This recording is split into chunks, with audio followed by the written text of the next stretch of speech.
Hello on YouTube, hello on Twitch, and welcome to another episode of my Hearts Iron 4 multiplayer Let's Play series with Joe. You can say hi, Joe, if you want. Hello. We're here in England, Syria. Tired. Took a while for me to figure out status and stuff. I did poke around a little. We've been helping Trotsky hang on, but actually, I was mistaken about something. Spain and Portugal are Trotsky's puppets, but Lithuania is Stalin's. And Lithuania is the one that's going to attack Sweden, and we need to wipe it out before that happens. Otherwise, Finland, which joined the U.S. alliance that's about to form, Sweden will end up joining the North American alliance if it's at war with the Soviet Union. So is Finland, because it's a major, and especially if the Soviets are in a faction, which they end up doing the Central Powers. So it looks like, because I was wrong about whose puppet Lithuania was, it's actually Stalin probably needs to win so that Joe can bring him into the faction before that war declaration happens. We need to finish off Sweden also before then, so that Sweden will be like a member of the faction, because it'll be a English or Syrian puppet, whichever one has the original tag, and then Lithuania won't be able to get the war deck because you can't declare any members of your own faction.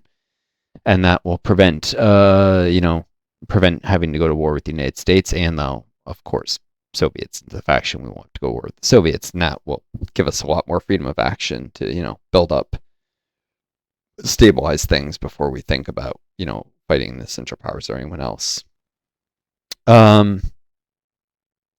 But yeah, we was talking about what were I just mentioning to you, Joe. I kind of cut you off to. I think it was the trade union war propaganda support and support for new factories. That it was stability events. I was explaining. Yeah. If you have stability or war support below 50%, and you're at war, you can get events like strikes, immunities, draft dodging. Doesn't even matter if you have enough war support for your economy law or your conscription law. And in fact, like total mobilization, higher conscription laws increase the chances of those events, even if you have enough war support, if your stability is too low. There are thresholds. 50% stability is the minimum threshold. Either stability or war support has to be below 50%. So like, you can be running partial mobilization, be at 45% war support, still get these events, even with stability over 50.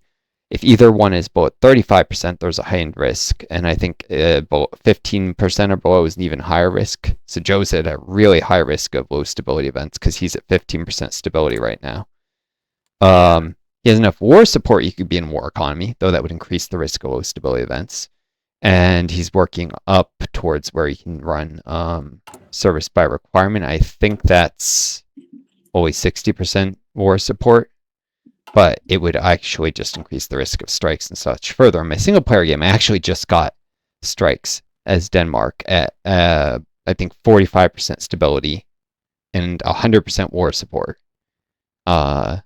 while running war economy. So it can definitely happen, and extensive conscription. So it can definitely happen. And of course, that was many, many years before that happened, because I was playing to like past 19. I think it was in 1950. So I've been at war in that situation for at least a year. Actually, it was only a year, because I think it was 1949 I entered the war. No, maybe it was 48. 49 was the first peace conference. So it was only a year or two before I got that. So I was advising Joe, he's going to need to save political power for working with unions for war propaganda support, because any of his decisions to work with unions increases stability 5%. War propaganda support additionally gives him more support, which reduces the stability penalty for being at war. At 100%, you always suffer 20% stability penalty, whereas right now he suffers minus 14.2% stability from war support being less than 100%. So that, but also, new factories, because you can only run the war propaganda supports every so often. You need stability. And then on top of that, Joe needs political power to raise his conscription law and to get the total mobilization, though if he ran it right now, he'd probably get strikes very quickly because the stability is so low, even if he had enough war support. So yeah, you got to improve your stability, you got to improve your war support. to be able to, get your nation behind the war, which means a lot of political power into working with the unions and getting them on board with it, which means probably a lot of time not running a focus because you need the political power really badly. Although I don't think you've done naval rearmament, and you might want to grab that as a single low-hanging fruit. You can also get an aerodynamics research facility with Vickers, but I mean, those things are important. It's just and the AI stupidly went down. I guess aircraft production group, fighter command. I don't know. Have you even used your fighter model research boost yet, Joe? Are you? Let me just take a look at your screen. I'm curious. Let me see. If you just I think I have. Share your screen. I've gotten very familiar with the UI. Hello, viewer. What should I put here?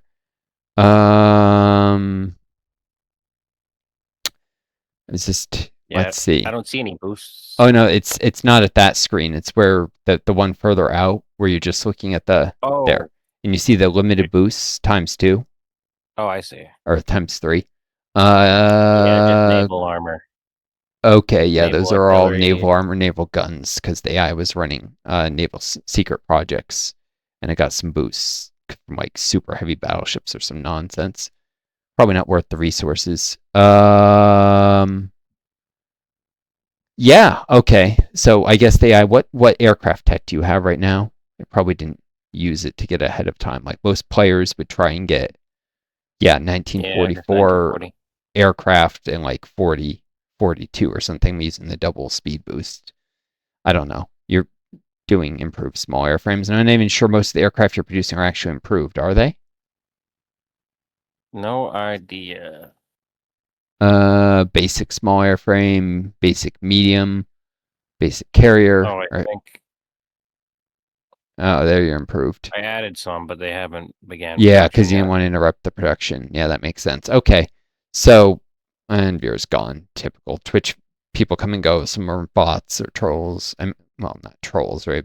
Here, tiny channel, but some are bots. Some just lose interest because there's not a active chat. It's just me greeting them. But yeah. What does the Hurricane have for? If you look at the design, just you go to the plain plus model. If you click on that, you could accidentally change it to something else. I always recommend like you're gonna add a new line. It's marked as obsolete, so you're gonna have to show outdated equipment to see what the Hurricane Mark 1 has. Okay, just a fighter with a lot of guns. Why is it called Hurricane? That sounds naval. Is the MIO the naval MIO that designed them? Supermarine? I think that's the... Is Supermarine your naval MIO? High agility. Oh, okay. Huh. Weird.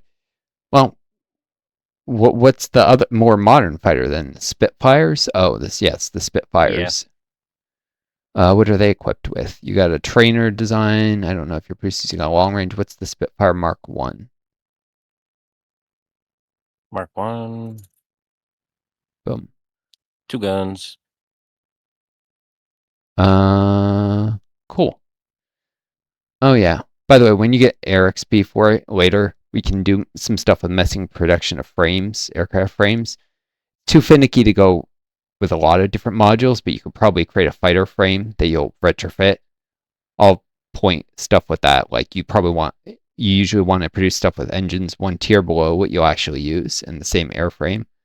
And none of the same equipment except self-sealing fuel tanks if you use that. Or actually, it depends how much IC you're adding in guns. But if the frame, sometimes you want self-sealing initially, sometimes you don't. But you basically want to not do most of the guns and then retro equipment conversion. But that's for later, much later, like 1942, maybe.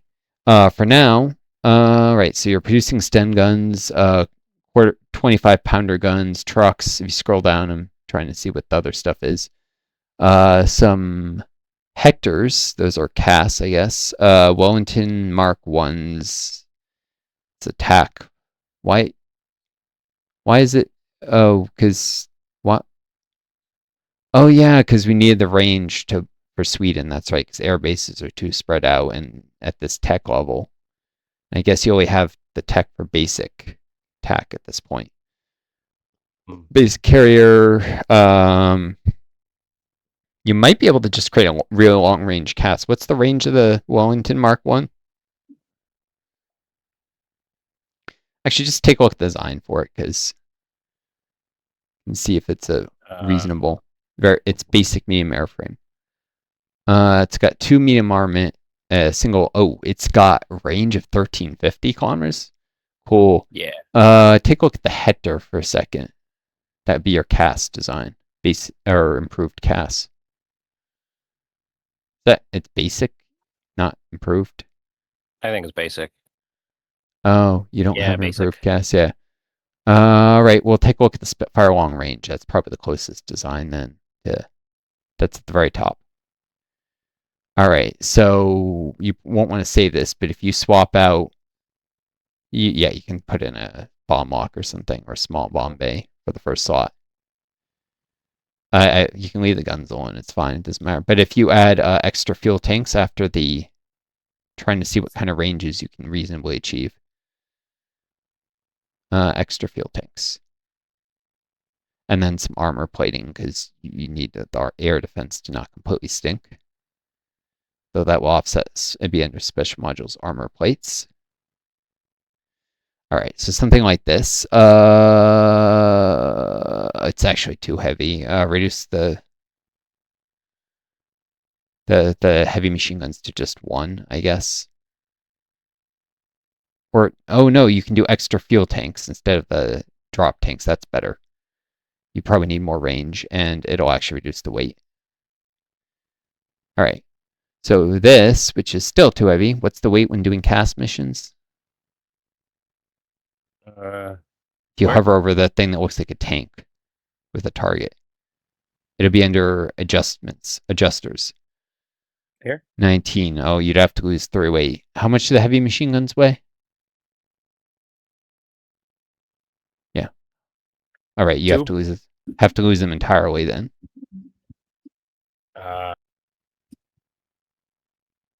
And let's say replace the armor plating with. It's rust still. Yep, it still weighs too much. You probably have to replace the armor plating with just a light defense turret.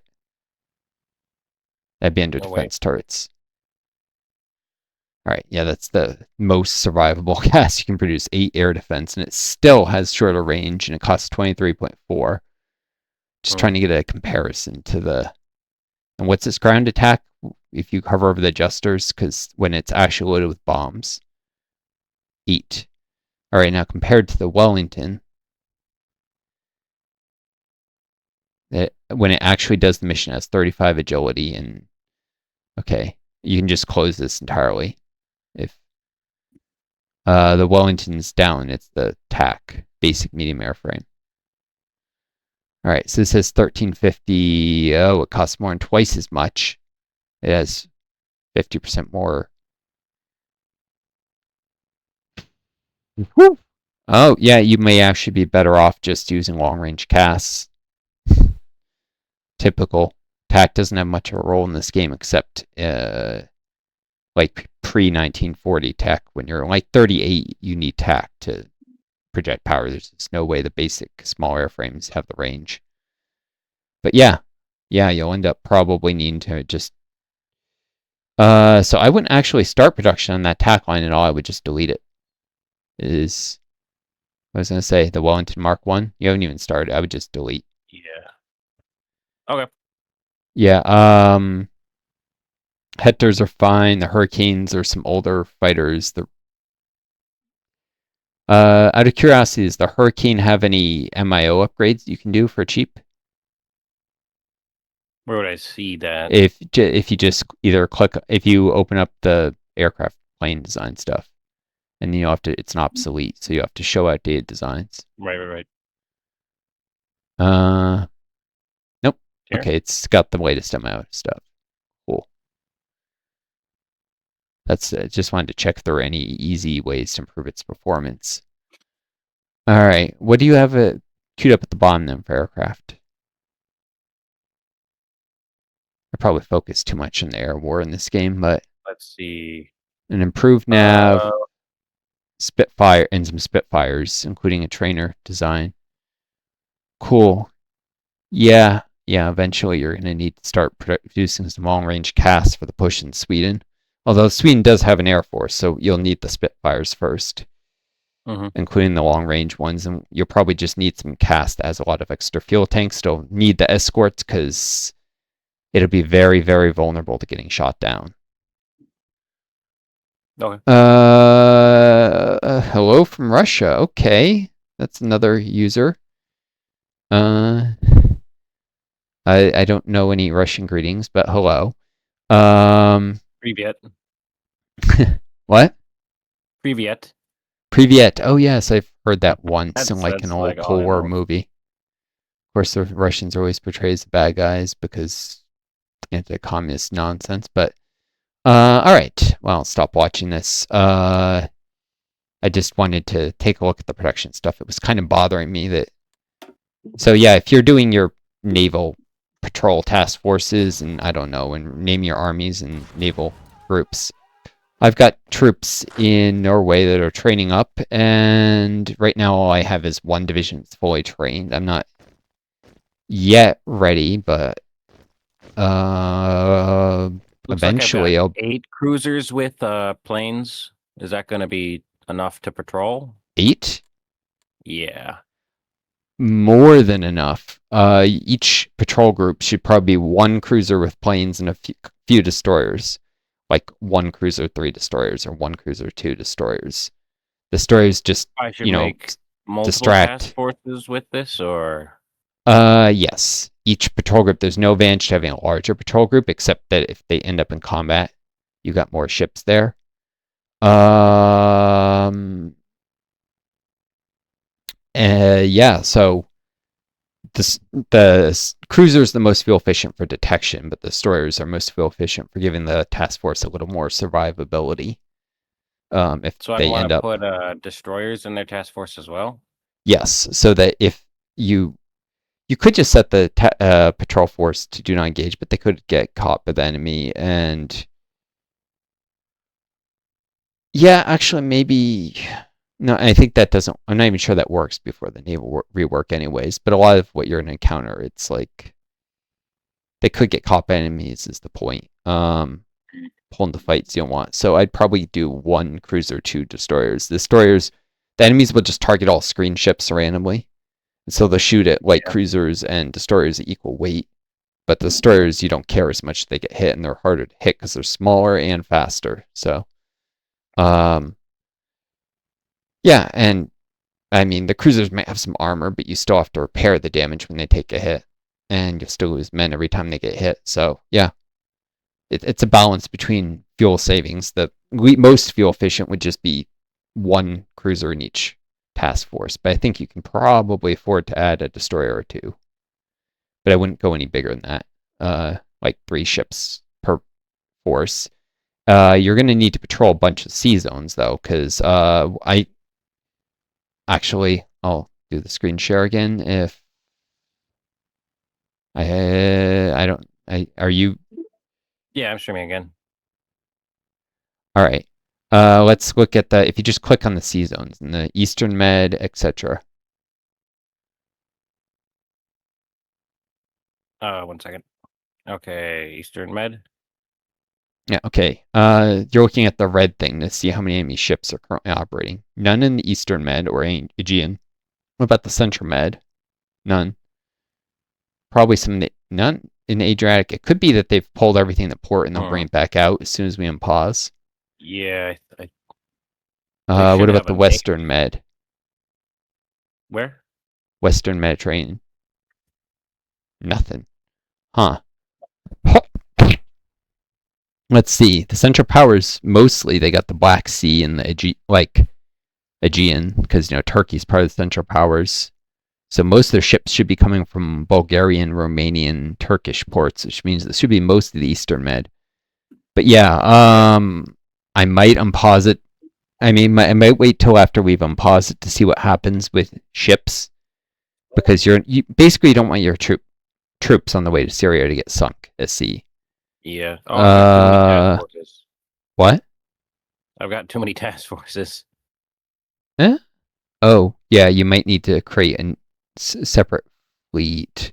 Also, that one's named Hold. Is that that's the main combat fleet? I don't know. But yeah,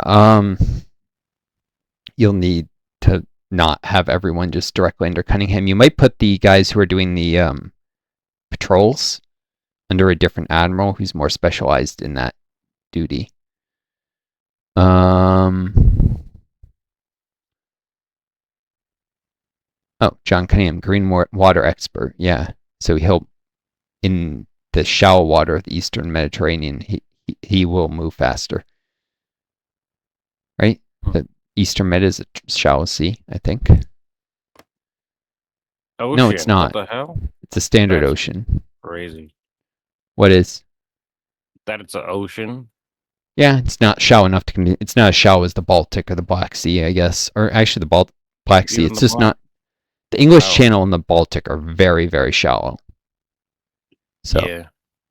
like most oceans, even the shallowest ones are hundreds of meters deep. Like, no light at the bottom, deep, dark, scary. But some of the really shallow places like the Baltic, you can like the probably Aegean's fjords and archipelagos, though. Yeah, because there's lots of islands. So anywhere that's got lots of islands, the game just classifies as that usually, because ships can hide behind islands and stuff. It's it's mostly about how does it affect naval combat. Although the increase in fuel consumption doesn't make a ton of sense unless you have to do a lot of patrols around islands. In case of ambushes. So yeah, you've got strike forces and what is that? Convoy raiding force in those two sea zones, right? Yep, convoy raiding and a convoy escort force. Wait, where's the convoy escort? I don't see their icons on the map. I think they're up here in England. Are there any naval raiders? Oh. Wait, what's going on in the eastern North Sea? It's all red. Is there somebody operating there? No. Why is it red? I can see. Too far away to give naval supremacy. Some task forces. If you click on the icon, I'll show you which forces. Oh, you've got some of your patrols randomly signed up there. It's probably not where you want to be patrolling off the coast of Norway. Yeah, and I doubt anyone's going to naval raid you right off the coast of England. That's a place for strike forces for naval supremacy. That won't work in future versions of the game. Because they're not actually patrolling. They are strike forces. Okay. Well. And they're on the patrol guide, but. Yeah, you probably want strike forces. If you have any ships that are still back at your home isles, you probably want them just doing strike force to prevent naval invasions. Yeah. I mean, people whined about it. Oh, the ships won't go out. But the reason that Pride's Naval Surprise, they didn't want to make it so complicated. People having to mess with patrols. They're not even. They're set to strike force, but they're on the other side of the frickin' planet. Where in Syria. The other two are in Bermuda. Yeah, you can rebase the strike forces manually. You just need to right-click on the naval base you want them to go to.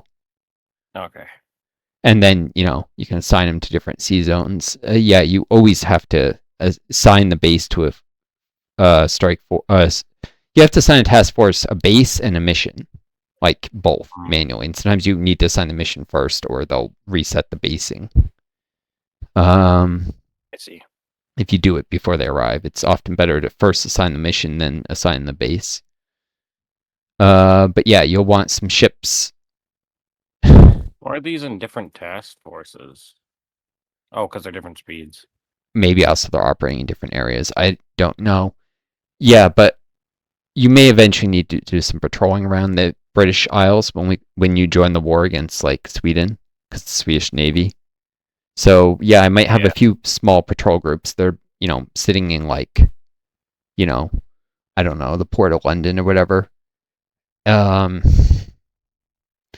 some strike forces that will actually do battle, and some patrol forces that can be used to hunt down enemy groups. But you need the same thing in the Mediterranean, because you have a Mediterranean war too. Kind of like an historical game. You have to fight around the home isles and the Mediterranean both. But yeah. Cunningham is good, but he can only oversee so many task forces. You could consider merging up some of the faster strike forces, because speed matters less. Like, there's less of a difference between 35 and 40 kilonauts than there is between 20 and 25 in relative speed and thus time to arrive at a battle. Diminishing returns. So you might merge together some of the fastest strike forces. I don't know. Or you might assign a different admiral. More admirals means more people get a chance to gain skill. So lots of different ways you can do this. There's a reason I chose not to play England, and it's really, the naval game is a hassle, and the biggest reason it's a hassle is because so many of the major naval powers start with these huge navies, and they're not very well designed. I don't mind having a big navy. I just hate getting legacy assets. I'd rather build a big navy from scratch, which is why I often I've done like Germany, like communist Germany, because they don't have much of a navy, but if they get, conquer the Low Countries and stuff, they can build a navy from scratch, especially if you don't start the war in 39. Like, go communist Germany and start the war in 43 or 45, you might have a time to build up a navy. It's still not going to be nearly in the size of the British one, but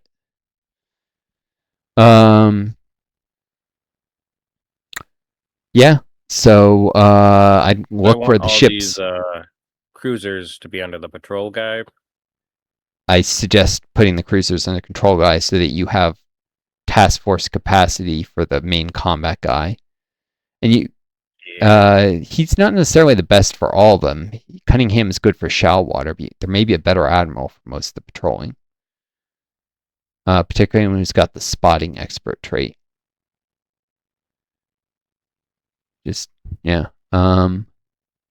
Spotter. Spotter? There's a spotter and there's a spotting expert. There's one assigned and one earned.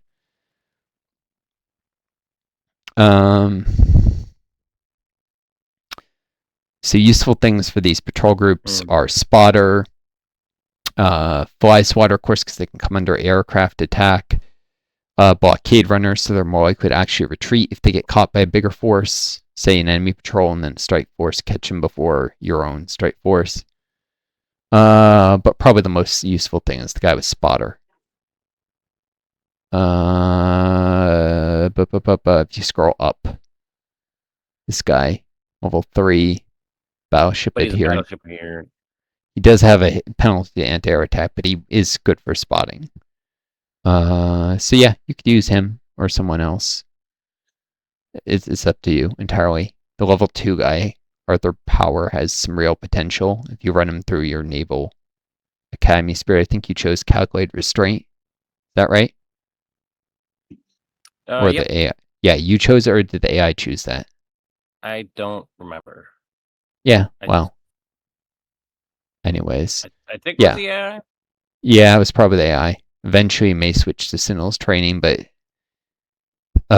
that's helpful when you have a much bigger fleet than the enemy, which the British often do.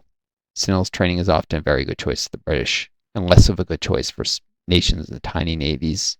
It's also good for subs, though. So Germany and the UK both benefit from Sentinel's training for very different reasons. One, because their navy is huge, the other, because they use a lot of subs. Nations that don't use a lot of subs and don't have a big navy have very little benefit from Sentinel's training. Also, places that operate in bad weather, like up in the far north, like Iceland, has a benefit from Sentinel's training because of the Arctic water up there. Anyways, because positioning, maneuver skill offsets the penalties from bad weather, the positioning penalties.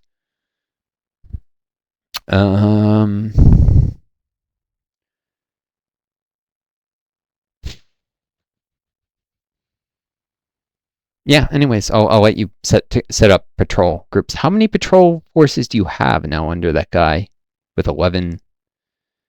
Oh yeah, and you were gonna split off create a new fleet under the spotter, I think, with some of them. Yeah. Yeah. Yeah, you just left click on that and it creates a new fleet. It's Oh, different left. with I was armies. right-clicking. It's right click with armies and it's left with fleets. I know it's weird. Weird. But yeah, you could probably use that guy. He also has another trait that can be assigned if you click on it. Below his portrait. When you have that, yeah, you could give him like search pattern expert or Lancer. Oh. Lancer will help spotting. more in actual fleet combat though, and then Lancer leads to torpedo expert or loading drill. Or you could go search pattern to get hunter killer, which is good for hunting down enemy subs, especially if you have him doing patrols with ships with active sonar. And so the idea is that you're actively hunting for subs. Might be good to do that with him eventually.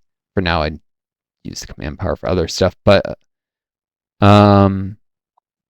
maybe for promoting generals to field marshals or officers to general. Should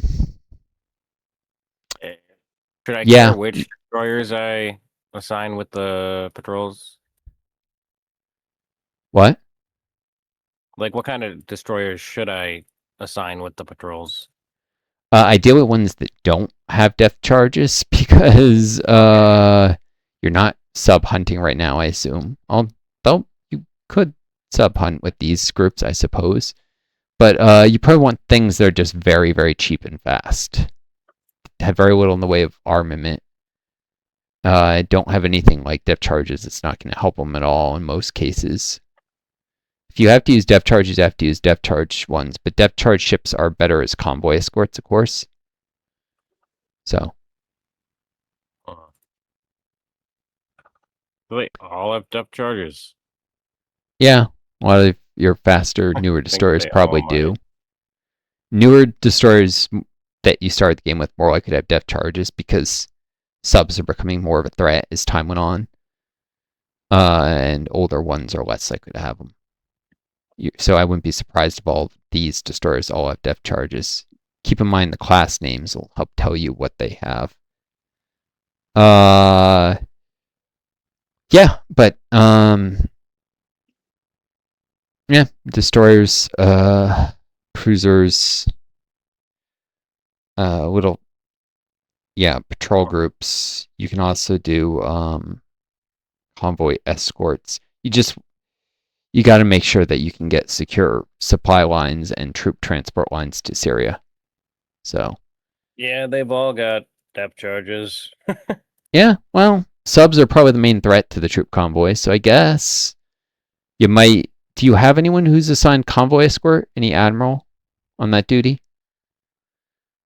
Yeah. This guy.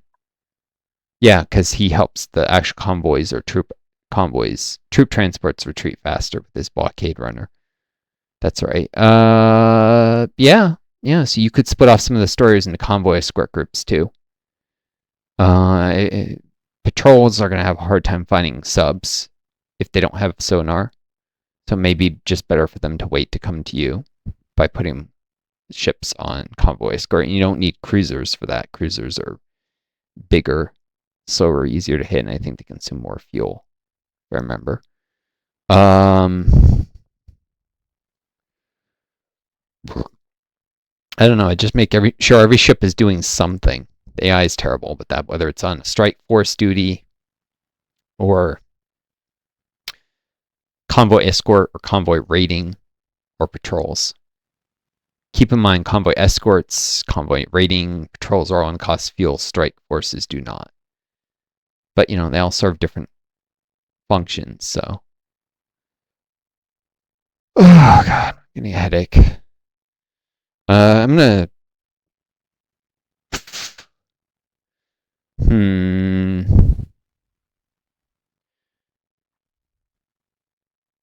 It looks like this is going to take you a little while. I'm gonna actually cut this stream. Just save people. I could just pause it for YouTube. You know what? Yeah, let's do that. I don't think this will be too long. I'll see you folks in a bit.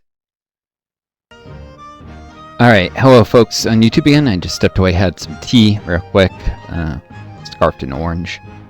Trying to keep up my blood sugar and caffeine so I can focus somewhat. What's going on with Socialist Holstein? You're looking at them? Just looking around. Oh, yeah. Looking at Germany. When I played as Denmark, I marched through there in my single player branch. Yeah, Denmark can form Greater Denmark. They need the northern of the two Schleswig-Holstein states, but they also need southern Sweden, like the southern Skane, and they need control of the entire Jutland Peninsula, which Norway annexed. So playing as Norway, I'll probably just form a collab government, then eventually annex the collab government, then maybe hand it back to Denmark. Maybe if I give them, if I invade Schleswig-Holstein and give my puppet control of the northern bit and Skane, they might form, but they might choose instead to take a stability bonus instead of getting the cores because the AI is dumb.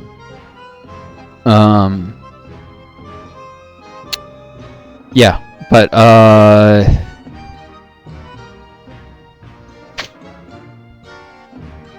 yeah, so you got your naval stuff mostly set up, or? I think so. You still looks like you're doing convoy escorts near the British coastline for some reason. Yeah, nobody's gonna. What? What should I switch them to? Maybe convoy escorts in the Eastern Med, where there's a danger to them. I don't think the Central Powers have any basing rights here. Oh. Nope, that's the wrong button. Never mind. The Central Powers have basing rights in Belgium. That's right. Okay, so yeah. Well, I haven't seen any convoy rating yet. You could just put some of your force, some convoy escort ships on strike force and like the British Isles, and if you start experiencing sub rating near your home isles, you set them to convoy escorts. Like just have them on standby. But you know, have it be a strike, air quote strike force, but it's really strike force of convoy escorts, so that you can just switch them to, you know, mission, know they're there, and they still provide some naval supremacy where they're acting as a strike force. So, you know, and could potentially reinforce other ships or something. So, yeah, yeah. What's the other mission go on the English channel? If you click on the map, it'll. There's 2 missions there. No, I mean if you click on the icon, you see the circles? Those are the missions. Oh, yeah. You've got convoy rating going on the English channel for some reason. I'm assuming. Is there any convoys even? I guess there could be. It's a major trade thoroughfare. Have you sunk anything there before? Not that I'm just wondering if you're just burning fuel for no reason. Might be. Yeah, most of the... You're probably better off raiding like the Western Med or something. Most of their trade has to flow out through the Straits of Gibraltar. Any naval trade they have. I don't think the Central Powers yet. It's different my single player game where they conquered through Poland. But yeah, they're only naval bases. They have to either go out the Suez or the Straits of Gibraltar. They have to pass through the Mediterranean. So you're probably better just raiding them in one of those areas. Is there no efficiency?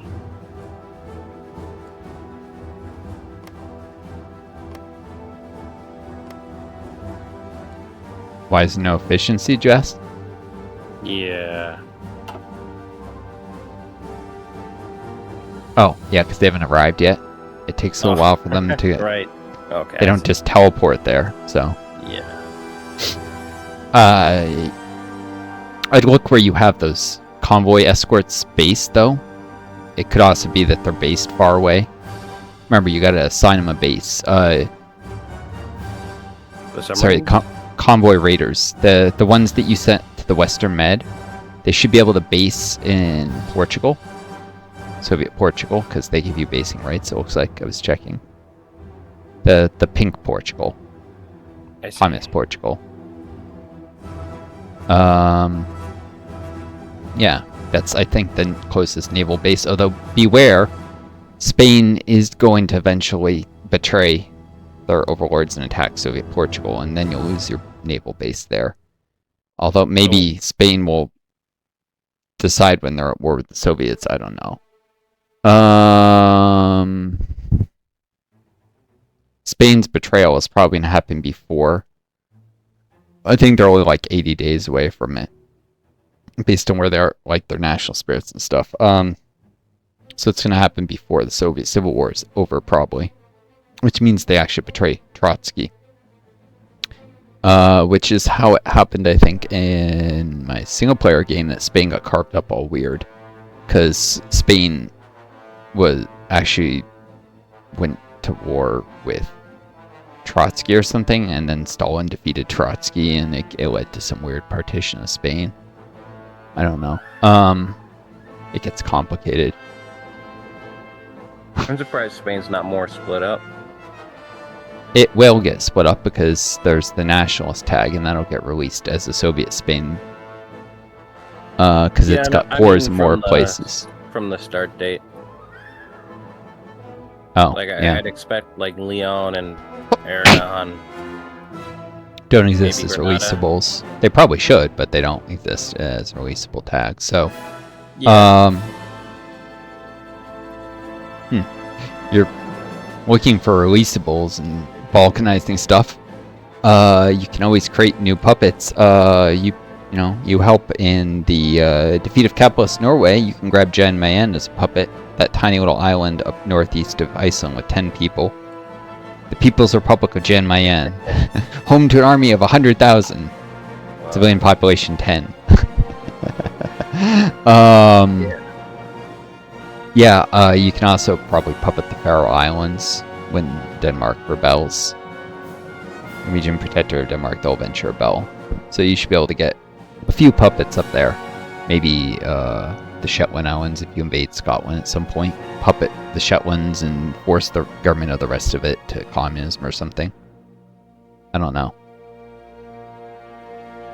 If you're the only one who goes to war with them, then they won't particularly hate me as Norway, and I could probably still bring them into the faction, though they might not want to be in a faction with you. I don't know.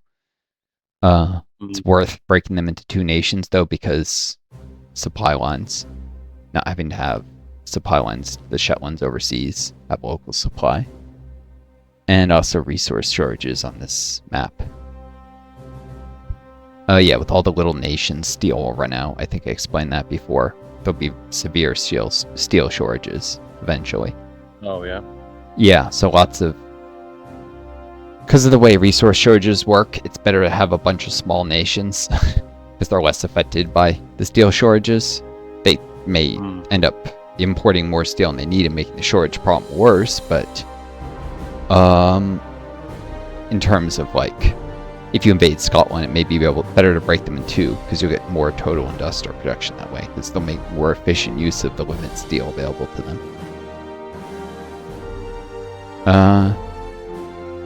It's this song. Operation Compass. Oh, I haven't heard this in a while.